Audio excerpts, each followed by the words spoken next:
Danas slavimo svetu Elizabetu Portugalsku, kraljicu. Elizabeta je rođena 1271. godine u Aragonskoj kraljevskoj obitelji. Od malena je bila jako pobožna, recitirajući dnevno cijeli božanski časoslov, posteći, čineći djela pokore i 2 puta dnevno sudjelujući na svetoj misi. Sa samo 10 godina zaručena je za portugalskog kralja Denisa, ali se za njega udala tek kad je imala 17 godina. I kao kraljica, Elizabeta je nastavila s praksom redovite molitve i djela milosrđa. Neki dvorjani zamjerali su joj pretjeranu pobožnost.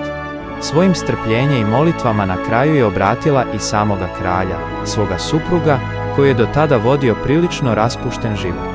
Aktivno je sudjelovala i u politici, posredujući između supruga i španjolskih kraljeva. S kraljem je imala 2 djece, sina i kćer.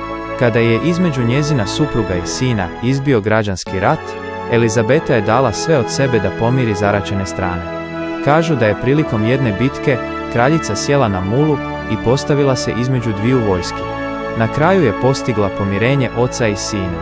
Nakon smrti supruga, Elizabeta se povukla u samostan Clarisa u gradu Coimbri. Pristupila je 3. franjevačkom redu i ostatak života posvetila brizi za siromašne i bolesne. Bila je poznata po čednosti u odjevanju i govoru, plaćanju miraza siromašnim djevojkama, pružanju konačišta hodočasnicima i obrazovanju djece osiromašenih plemića. Osnovala je brojne bolnice i samostane. Kada je između njezina sina i kastijskog kralja izbio rat, ostarjela je kraljica opet izašla iz samostana na bojište, te uspješno spriječila sukob i dogovorila uvjete mira.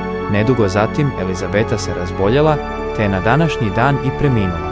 Sahranjena je u samostanu Clarisa u Coimbri.